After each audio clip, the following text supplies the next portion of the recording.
Baik, sudah bisa kita mulai ya. Ya, ya. Sebentar Pak, host Assalamualaikum warahmatullahi wabarakatuh. dengan Kak gitu nggih. Bentar. Oke, suaranya bentar. Suaranya udah jelas? Monggo bisa langsung dengan Pak Azam. Sudah saya record juga di sini. Jelas ya? Oke, bentar saya testing bentar.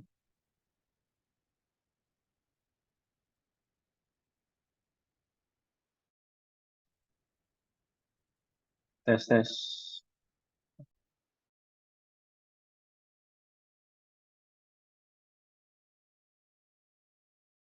Jelas kok Pak. Oke, ya, Dengar. nggak di saya kurang jelas suara. Oke, oke, langsung saya share screen. Bentar.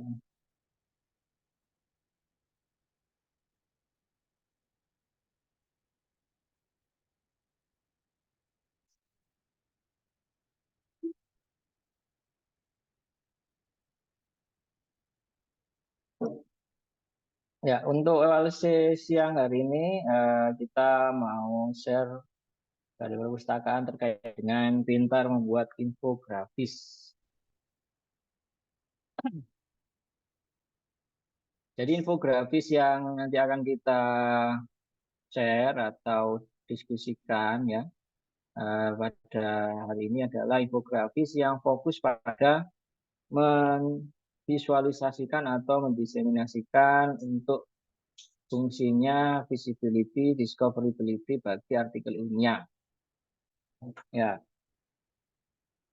karena artikel ilmiah itu dia terlalu hektik, terlalu rumit ya, maka agar bisa dipahami oleh orang awam, agar mudah untuk didapatkan manfaatnya, maka kita perlu menyusunnya menjadi suatu bentuk infografis yang banyak sekali muncul di sosial media sekarang, banyak infografis bersumber dari artikel ilmiah, dan itu sangat bagus sekali bagi keterkaitan hubungan antara kalangan akademisi dengan masyarakat pada umumnya, yang notabene tidak hanya industri tapi masyarakat awam.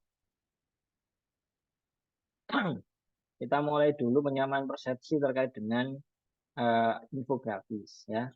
Jadi infografis itu dia ada model yang fun fact, ada yang anatomical ya, comparison, timeline, data visualization, sama multiple slide. Kalau fun fact itu fokus hanya 3-4 poin saja ya. Misalkan itu ada contoh hutan kemasyarakatan, apa yang poin apa yang menarik di situ. Nah, itu dimunculkan beberapa poin ya. Fokusnya lebih baik di 3-4 poin. Menjelaskan 3-4 poin. Kalau yang dicontoh itu dia menjelaskan fokus di 3 poin saja.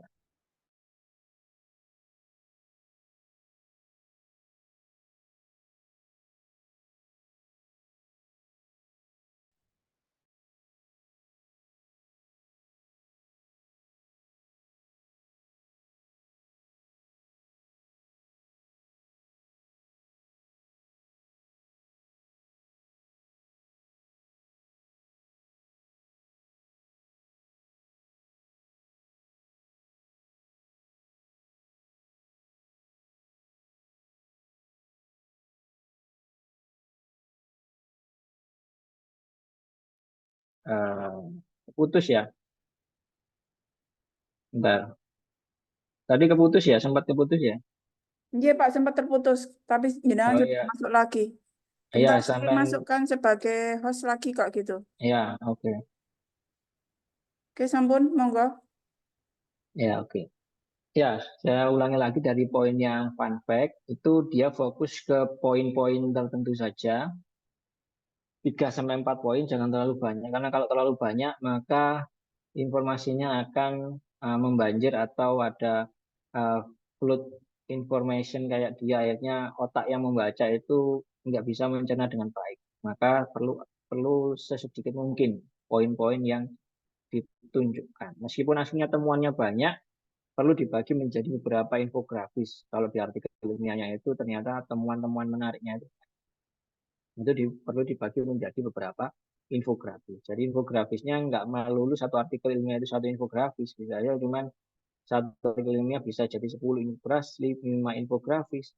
Yang akhirnya infografisnya itu bisa kita ciptakan muncul sebagai hak atas kekayaan intelektual. Akhirnya luarannya itu satu riset bisa memunculkan satu artikel ilmiah dan beberapa haki ya yang berupa infografis ya yang bisa kita buat ya setelah nanti dicoba setelah kita mengikuti sesi.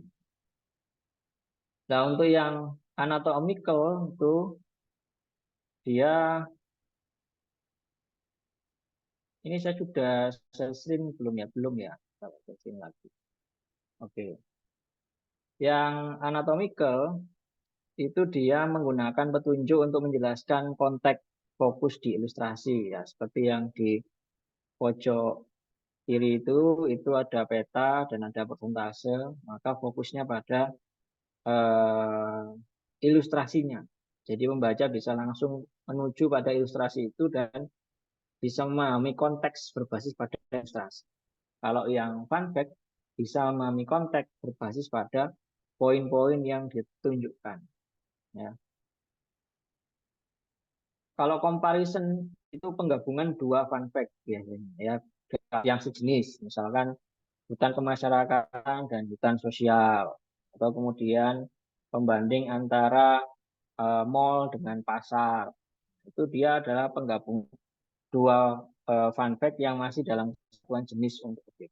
Ini katakan sebagai membuat suatu infografis comparison. Ada juga infografis timeline. Ketika kita membuat artikel ilmiah, contohnya penelitian terkait dengan dampak ekologi lumpur lapindo di Sidoarjo. Nah, itu kita ada di risetnya itu membuat timeline sejak awal munculnya lumpur sampai saat ini. Ya, terjadi kejadian apa saja. Nah, memunculkan kejadian itu harus diambilkan jenis-jenis terkaitnya. Misalkan hanya kejadian yang sifatnya peristiwa saja yang dimunculkan, hanya kejadian yang sifatnya melibatkan pemerintah saja yang dimunculkan. Nah, di timeline itu maka harus seriesnya jelas. Jadi series timeline yang dimunculkan itu jelas. Kalau data visualization ini fokus pada menunjukkan visualisasi langsung hanya pada satu objek, tapi dia dengan variabel data yang sudah ada dataset tersendiri. Nah, biasanya menggunakan data wrapper programnya itu. Nah, kalau dengan data wrapper dari Excel kita bisa ekspor ke data wrapper dan langsung nanti dia bisa divisualisasikan menjadi keinginan kita. Misalkan menjadi mapping dari pandemi di Sidoarjo, lokasi yang mana yang paling besar. Nah, itu dibuat mappingnya peta Sidoarjo. Nah, itu bentuk seperti itu bisa dikatakan sebagai data visualisasi. Bedanya dengan yang anatomical, kalau yang anatomical itu dia bisa dalam satu infografis itu beberapa informasi jadi satu di situ. Tapi kalau data visualisasi sebetulnya informasinya hanya satu, karena itu biasanya kalau kita bikin tabel responden X, berapa yang dia melakukan, berapa yang tidak melakukan. Nah, ini yang divisualisasikan itunya saja. Maka beda dengan anatomical karena dia menjelaskan konteks secara utuh. Ya, kalau data visualization ya satu tabel itu yang kemudian divisualisasikan menjadi suatu bentuk chart atau diagram. Nah, itu data visualization. Dan kemudian chart atau diagram itu dimunculkan di infografis atau poster. Multiple slide ini kumpulan dari data visualization, timeline. Jadi dalam satu infografis itu banyak informasi muncul di situ. Ini multiple.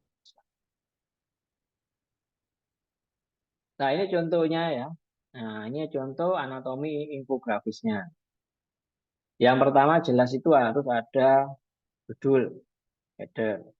Kemudian ada deskripsi. Deskripsi ini yang lokasinya di bawah header itu, tulisan kecil-kecil dengan bentuk satu kalimat, dua kalimat. Itu namanya description atau body text. Baru kemudian subheader. Subheader itu yang ada di poin-poin key point-nya itu, ya. Jadi ada key point, itu ada yang namanya Vexanium DEX is not legal, yang nomor 1 itu.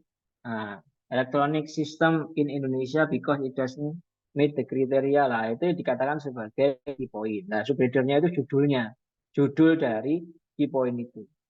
Nah, maka yang namanya subheader itu dikatakan sebagai judul dari key point. Untuk ilustrasi itu ilustrasi dari keseluruhan infografis ini biasanya jadikan sebagai background atau header. Ya, ini kebetulan headernya adalah logo dari Vexanium. Ya, bisa aja diganti ilustrasi yang lain. Kalau icon ini, icon dari key point. Jadi tiap-tiap key point ini ada iconnya sendiri-sendiri seperti nomor 1, nomor 2. Di sebelahnya ada gambar yang bentuknya sebagai icon, itu bisa diganti icon-icon tersebut. Tapi pada poinnya unsur-unsur dari infografis itu seperti ini. Ya, ini yang perlu kita pahami dulu agar nggak seperti yang biasanya dibikin mahasiswa ketika setor ke archive. Itu biasanya mahasiswa membuat poster yang ala kadarnya dengan mengcopy paste pendahuluan, mengcopy paste metode, mengcopy paste kesimpulan langsung ke posternya dengan hanya tulisan-tulisan. Itu menjadi tidak efisien dan sama saja sulit dipahami, sulit dipengerti oleh masyarakat. Lebih baik posternya itu berbentuk infografis yang dia simple dan to the point. Nah, fokus pada temuannya. Ya, sudah ada beberapa yang mengupload ke archive itu dengan model poster seperti itu, tapi masih mayoritas 80% itu masih bentuknya yang hanya tulisan-tulisan saja di copy paste dari artikel ke poster. Ya, tentunya itu sama tidak ada efeknya yang maksimal untuk menunjukkan mana temuan pentingnya. Idenya apa kalau membuat headernya itu? Karena poin utama ketika orang melihat infografis itu sebetulnya yang memancing itu adalah angle atau sudut pandang. Nah, sudut pandang itu dimunculkan di header. Ya, jadi header itu kuncinya ketika kita membuat infografis. Nah, kita mengambil headernya ini idenya dari mana? Dari momentum, peristiwa, fenomena. Ya. Momentum itu seperti kayak sekarang pemilu, sesuatu yang datangnya bisa diperkirakan. Nah, itu momentum. Ya. Bisa diperkirakan karena datangnya 5 tahun sekali, 2 tahun sekali, itu momentum. Ya. Bisa diperkirakan akan terjadi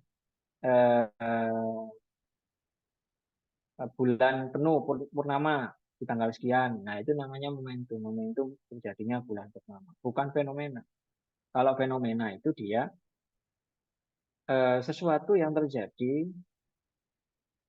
karena didukung oleh hal yang baru. Sebelumnya nggak ada, sekarang menjadi ada. Nah, itu fenomena. Ya, seperti adanya teknologi memunculkan istilah baru namanya netizen atau dunia cyber. Nah, itu fenomena. Ya, karena sebelumnya nggak ada menjadi ada. Kalau peristiwa ini lebih kepada suatu bentuk yang selalu ada, tapi nggak bisa diperkirakan. Nah, contohnya pasti ada yang namanya pembunuhan, tapi kita nggak bisa memperkirakan kapan terjadinya pembunuhan, kapan terjadinya kecelakaan. Nah, itu peristiwa.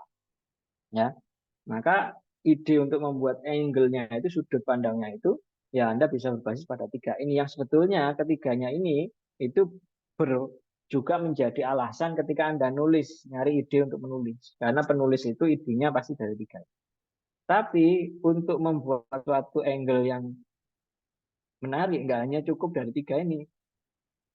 Yang keempat adalah tidak mudah di googling. Jadi orang kalau mau melihat informasi itu, dia googling aja belum tentu dapat jawabannya. Misalkan kalau orang mau googling apa manfaat dari air minum, nah, meminum air setiap hari. Nah, itu kalau di googling aja langsung keluar. Tapi kemudian apa kandungan dari air minum yang bisa meningkatkan daya tahan tubuh lebih maksimal, nah itu kan berarti berbasis pada suatu temuan, berbasis pada suatu penelitian riset yang kalau di googling belum tentu keluar hasilnya, ya. Jadi sesuatu bentuk kebaruan yang dari artikel ilmiah itu yang menyebabkan angle-nya ini, header-nya ini tidak mudah untuk di googling. Dan yang kelima pastinya itu ada manfaatnya. Ya, jadi angle-nya, header-nya itu kalau orang mau dikasih header itu, dia langsung tahu, oh ini bermanfaat dan saya mau membaca. Nah, makanya seperti tadi itu, apa kandungan dari air mineral yang bisa meningkatkan daya tahan tubuh? Orang masih bertanya-tanya, masa air mineral bisa meningkatkan daya tahan tubuh? Nah, kandungan apa di situ? Nah, itu di situ poin bermanfaatnya muncul. Ya, yang jelas akhirnya Anda harus menyajikan suatu bentuk sudut pandang yang baru. Nah, indikator sudut pandang yang baru tadi itu ketika di googling jawabannya nggak langsung bisa muncul, ya harus dengan proses telaah lebih lanjut baru dia mungkin bisa muncul. Dan ternyata apalagi kalau misalkan hanya berbasis pada riset baru dia muncul.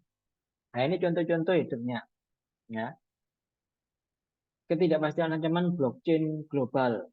Kalau misalkan di muncul berita banyak tapi nggak ada yang spesifik ya dengan itu. Nah membuat header ini maksimal 8 kata saja dengan statement atau question, ya.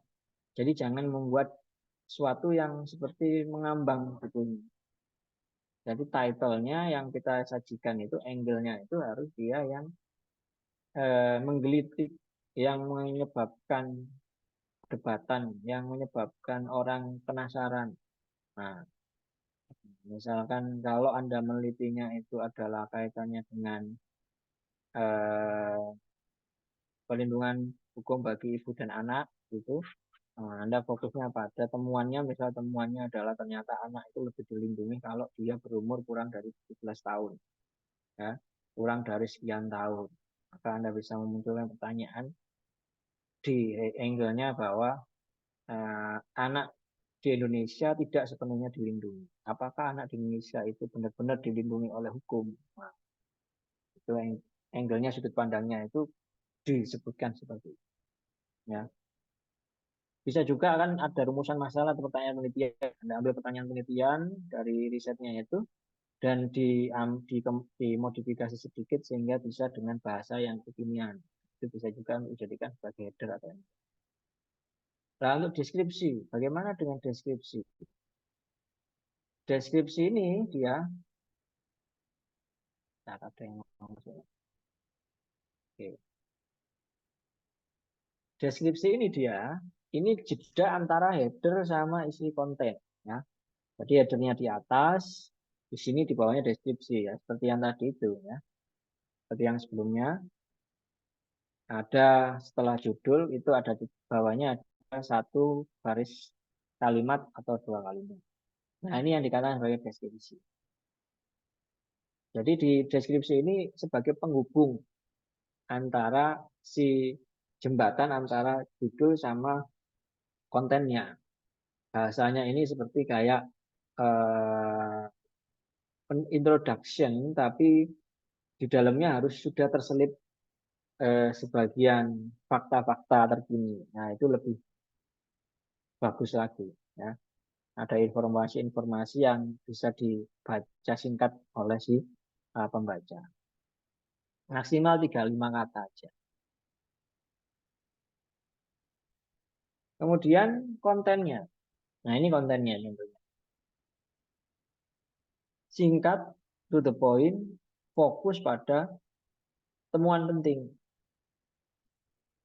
Jangan membuat suatu konten yang bertele-tele karena sifat infografis itu adalah sesuatu yang simple dan to the point. Maka infografis itu sudah selayaknya fokus hanya pada temuan penting. Nah, seperti pada key point itu yang ditulis di bawah itu, bagian bawah itu adalah key point. Yang atas adalah subheader. Yang atasnya gambar itu icon. Nah, antara icon dengan key point tentunya harus memiliki keterkaitan, ya, gambar. Bagaimana kita menentukannya? Nah, itu nanti bisa meminta bantuan pada Artificial intelligence sekarang sudah banyak bantu sekali menyebutkan, misalkan memvisualisasikan apa visualisasi yang cocok jika key point-nya ini, apa visualisasi yang cocok jika judulnya ini. Nah, itu dia bisa membantu menjawab, oh visualisasi yang cocok kalau fixation the user at risk itu adalah ini. Oh, visualisasi yang cocok kalau fixation technique to comply with the law itu adalah. Nah, tinggal kita mencarinya di Google yang copyright-nya dia bagus, yang tidak eh, apa, yang bisa kita pakai secara free open access gambarnya ya, jangan memakai gambar yang dia copyright-nya masih belum kita ketahui karena nanti bisa terkena masalah hak cipta gambar. Ya, pastikan di Google-nya itu lisensi copyright-nya itu benar-benar free ya dan open access. Ya, itu. Atau bisa juga mengkrit gambar lewat Bing AI. Sekarang ada yang namanya Bing AI Image, bisa krit gambar juga untuk ikonnya. Bisa juga langsung bikin krit gambarnya juga ke ChatGPT bisa untuk krit gambarnya. Untuk yang ikon ini ya, ikonnya fokus pada ikonnya ini.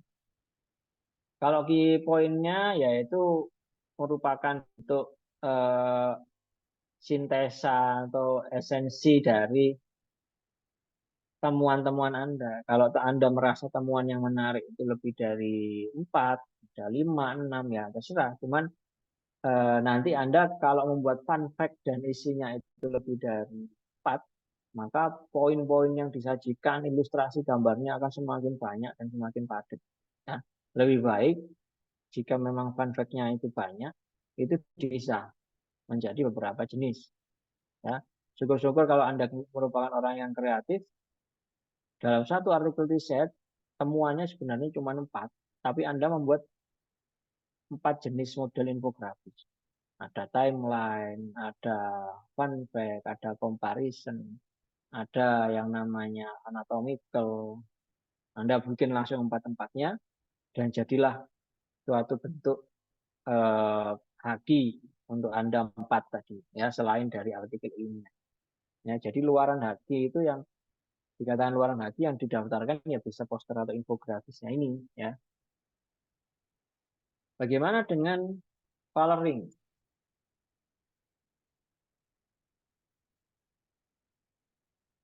Coloring ini ada yang istilahnya color psychology guide for marketing. Nah, kita bisa pakai itu. Ya, misalkan dari temuannya itu merupakan temuan yang sangat penting dan dirasa cukup berbahaya kalau nggak segera ditanggapi. Anda bisa membuat infografisnya itu coraknya kemerah-merah. Kalau ini merupakan temuan itunya, temuan pentingnya itu suatu hal yang bisa menjadi solusi dari green environment atau kemudian hal-hal yang sifatnya apa teknologi hijau gitu, nah itu bisa pakai warna hijau. Atau kalau misalnya kaitannya dengan sesuatu yang menyedihkan temuan itu, Anda bisa pakai abu-abu ya, kemudian coklat yang agak tidak kehitaman gitu ya. Itu bisa menunjukkan bahwa temuan Anda temuan yang sangat menyedihkan. Misalkan kayak sampah di Indonesia ini sangat tinggi, lebih tinggi daripada daerah mana atau negara mana. Nah, itu Anda bisa juga infografisnya bentuk yang pakai coloring yang sedih. Bisa juga pakai coloring yang eh, meyakinkan atau berambisi. Nah, itu juga bisa pakai yang biru. Atau salah coloring. Jadi tapi poinnya itu memasukkan warna pada infografis itu enggak asal-asalan ya. Jadi Anda perlu dengan perhatian penuh mau dipasang warna apa di infografisnya, kombinasi warna apa. Jangan di mix ya. Kalau di mix itu nanti pesannya itu enggak dapat ya. Lebih baik Anda warnanya itu gradiasi ya, gradiasi antara Kalau ungu ya ungu tua, ungu sampai ke ungu muda gradiasinya ya. Jadi lebih condongnya ke ungu. Kalau hitam ya hitam contohnya. Kalau mau menggabungkan optimis dan apa teknologi hijau, nah Anda bisa pakai yang biru kombinasi dengan hijau. Kalau mau menunjukkan terkait dengan sifat profesionalitas ya warna hitam dan kemudian menunjukkan juga eh, apa optimism ya, atau fun. Kalau yang tadi ambition itu yang biru. Kalau yang optimism itu bisa pakai yang kuning ya. Ya bisa dikombinasikan seperti itu. Jadi kalau mengkombinasikan pun itu ada maknanya ya. Kalau kombinasi pun itu ada maknanya.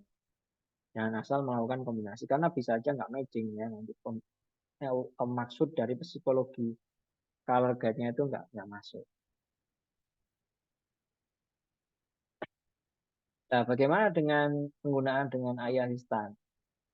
Ya, sebetulnya sekarang sudah banyak dibantu ya kalau membuat kayak gini. Jadi hanya kita meskipun nggak begitu paham bagaimana untuk membuat wordingnya, kata-katanya, itu sekarang sudah dibantu semuanya dengan, apalagi sekarang dengan yang ChatGPT 4 itu Anda bisa ngupload file ya. Jadi setelah kita membuat artikel riset, tinggal diupload aja filenya ke GPT dan kemudian dia minta dia baca dan dia minta jelaskan riset secara to the point dan simple. Buatkan 5 key point dari riset itu. Dan akhirnya nanti dari hasil-hasil itu kita susun infografisnya berbasis pada apa yang disajikan oleh ChatGPT 4. Ya, jadi di sini memang kalau yang nggak plus ya Anda bisa pakai yang biasa aja, nggak perlu ngupload, cuman yang ditaruh di GPT yang 3 yang gratisan itu ya pastikan Anda menaruh abstrak, kesimpulan, metode sama judul agar si GPT bisa tahu, bisa mereka-reka ini temuan terpentingnya apa, key poinnya apa. Ya, karena kita yang butuh itu sebenarnya adalah key poinnya. Mau dibikin 5, mau dibikin 6, itu sebetulnya terserah Anda. Ya, nanti kalau Anda ternyata key poinnya itu aslinya itu cuma 4, Anda paksakan jadi 10 key point, dan yang hasilnya nanti jadi nggak ada isinya, key point yang lain tadi itu. Nah, itu lebih baik key pointnya ya 4 saja. Ya, lebih sedikit key point tadi kan, yang lebih sedikit lebih bagus untuk key pointnya. Untuk apa namanya itu apakah langsung wordingnya langsung kita pakai ya sekali lagi dicek ya, dicek apakah ini memang wording dari si AI ini dia sesuai dengan temuan riset Anda. Karena kalau ternyata dia wordingnya itu ngaco atau enggak keluar dari hasil risetnya, itu berbahaya juga nanti ya. Masa infografisnya berbunyi seperti ini, tapi hasil risetnya berbunyi seperti A, ya. Ternyata infografisnya berbunyi B. Nah, itu perlu di apa namanya itu dicek ulang. Nah, selain AI asisten untuk eh, melakukan ilustrasi itu juga bisa. Biasanya kan nggak pakai, kalau yang gratisan kan pakai Bing Image ya. Nah, dengan maksimal 15 creation sehari. Lah kalau Anda pakai yang GPT Plus kan unlimited, itu bisa ganti-ganti gambar. Nah, seperti kayak gini kan dia mengilustrasikan. Fungsi ilustrasinya ini nanti dia dijadikan background biasanya. Background dari infografis atau kita untuk mencari icon yang cocok ya. Jangan lupa untuk masukkan ini untuk icon. Nanti dia akan menghasilkan visualisasi icon yang bisa kita pakai ya. Atau langsung nggak pakai GPT tapi pakai DALL-E ya dari source-nya. Kalau di DALL-E itu kalau bentuk icon dia langsung bisa menunjukkan variasi dari icon itu DALL-E ya. Jadi di DALL-E yang gratisan itu kalau untuk meng-create icon lebih cepat, meskipun kalau kita pakai GPT ini kita juga bisa meng-create icon. Nah, tapi lebih cepat kalau pakai DALL-E karena dia langsung muncul alternatif ikonnya. Nah, ini contoh-contoh promnya kalau misalkan mau mencari gambarnya pakai yang GPT-4 itu modelnya seperti itu. Nah, sekarang ada muncul lagi itu yang pakai PictoChart. Dimana kalau itu Anda masukkan promnya, langsung jadi itu. Nah, ini sudah nggak mikir-mikir yang tadi itu, bikin-bikin. Tapi ya nggak enaknya tetap Anda harus ngecek apakah sesuai ya. Dan pastikan Anda sudah dapat 120 karakter sebagai prompt. Nah, dapat 120 karakter sebagai promptnya dari mana? Ya, tentunya dari yang di sini nih. Anda masukkan tadi itu risetnya, hasil risetnya ke GPT, dan kalau yang gratisan masukkan abstrak, metode sama kesimpulan, dan minta dia eh, membuat sintesa dari hasil riset, dari riset itu ke dalam suatu bentuk prompt dengan maksimal 120 karakter. Nah, dari 120 karakter ini, Anda masukkan di sini. Nah, maka nanti PictoChat akan mencoba memvisualisasikan dalam bentuk infografis yang utuh temuan Anda. Ya, nah dengan contoh seperti ini, ya, dia langsung muncul jreng langsung seperti itu, yang sebelah kanan itu. Nanti ada pilihan-pilihan template-nya ya. Tapi pada poinnya itu isinya itu basis pada riset Anda tadi. Nah, Anda tinggal ngecek ini wording-nya sesuai enggak? Oh, nomor 1 ini kok bahasanya nggak kayak gini, temuan saya kurang, jadi tambahin. Nomor 2 ini temuan saya nggak kayak gini, kurang dikit, jadi tambah. Ya, sebenarnya 2 aja cukup, 3 aja cukup. Berarti yang lainnya 3, 4 di delete. Atau ikonnya mau diganti, gambarnya mau diganti, bisa. Fleksibel kalau pakai Pictocat. Cuman dia ada limitasi download ya. Kalau gratisan itu cuma dua kali download satu akun. Kalau Anda mau download lagi unlimited, nah itu bayarnya juga nggak mahal juga, sekitar 50.000 seminggu. Jadi kalau misalkan Anda mau langganan itu pastikan ya Anda sedang melakukan hal itu pada saat seminggu itu ya. Jangan sampai udah bayar yang 50.000 itu baru ngerjakannya minggu depan. Jadi kan bayar lagi. Ya lebih baik pastikan Anda kalau mau menggunakan PictoChat yang Pro, versi Pro, karena kalau yang versi Pro itu dia ikonnya banyak, kemudian fasilitas downloadnya bisa yang high resolution, yang lebih besar pixelnya untuk yang di print ukuran besar. Nah, itu kalau PictoChat. Ya, PictoChat ini macam-macam yang dia generatifnya. Bisa generatif untuk diagram segala, bisa dia generatif untuk infografis secara yang bentuknya anatomical, timeline, atau fun fact tadi. Template-nya macam-macam. Yang kalau yang gratisan template-nya opsinya cuma sekitar 10 kalau nggak salah itu. Kalau yang berbayar bisa lebih dari itu. Template-nya banyak kalau yang berbayar. Ya. Jadi contoh untuk yang apa tampilan untuk PictoChat itu seperti yang berawal dari hanya dari 120 karakter untuk temuan riset.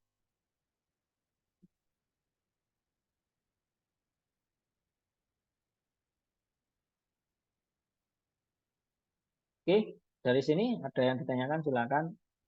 Saya rasa udah cukup ya. Yang penting ini harus dieksplorasi, dicoba ya. Karena untuk membuat infografis ini harus latihan dengan mencoba. Silakan kalau ada yang mau didiskusikan. Mungkin ada pertanyaan dari teman-teman sekalian mengenai materi kali ini. Untuk presensi kegiatan hari ini bisa dilihat di chat ya, silakan. Harap diisi untuk presensinya.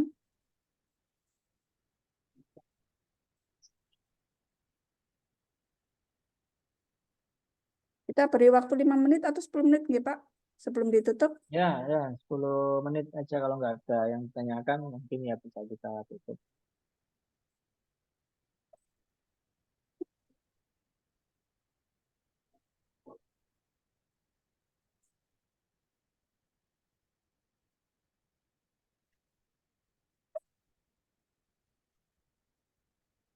Ya, dengan adanya sesi ini diharapkan ketika membuat poster saat hasil akhir, tugas hasil akhir itu yang diminta di archive, mahasiswa nggak asal-asalan membuat poster itu dan berupa copy paste dari artikelnya ya, sehingga menyulitkan juga bagi pembaca memahami apa sih temuan risetnya.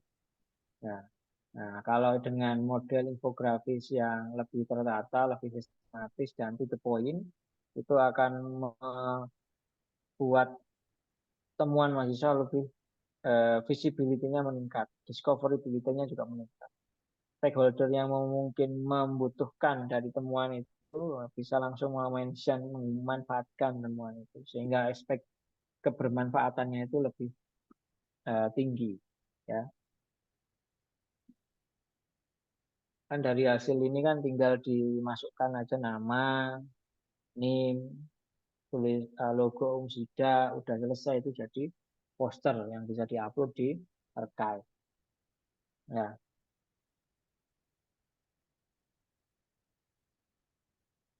Materi menarik, mungkin ada pertanyaan dari teman-teman, terutama penggunaan IA ya dalam pembuatan infografik. Karena sepengetahuan saya juga infografik dari teman-teman sekalian itu biasanya rata-rata berupa teks ya Pak. Jadi jarang sekali dalam bentuk gambar. Full teks biasanya. Kalaupun gambar itu cuma sebagai apa ya? Sandingan aja tambahan gitu loh. Ada Ya. pertanyaan sebelum kita tutup kegiatan pada hari ini? Besok insya Allah acara orasi juga berlanjut, tetap pada jam 1 siang kita berbicara mengenai arsip, jadi serba-serbi mengenai arsip. Jadi silakan buat teman-teman yang terutama mahasiswa semester akhir ya, ketika menghadapi ini ujian, setelah ujian dan kemudian harus berhubungan dengan arsip, maka kemudian kami sarankan semua untuk hadir. Jadi itu nanti bisa ditanyakan mengenai bagaimana cara ini apa saja dokumen yang diperlukan dalam upload arsip dan kemudian apa saja yang diperlukan itu nanti bisa ditanyakan. Oke Pak Nggih. Kembali dengan Pak Azam ya, tetap ya jam 1 ya. Ya, ya besok ya. Nggih. Oke. Ada pertanyaan atau saya cukupkan sekian kok gitu ya? Ya, lebih baik nanti kalau misal ada yang masih belum memahami bisa melihat recordingnya ini di YouTube perpustakaan ya, ada di library Umsida Aceh di channel YouTube-nya Umsida Library. Itu aja mungkin Bu Nur ya. Acara ini bisa dilihat di channel YouTube dan kemudian channel YouTube itu bisa juga dilihat di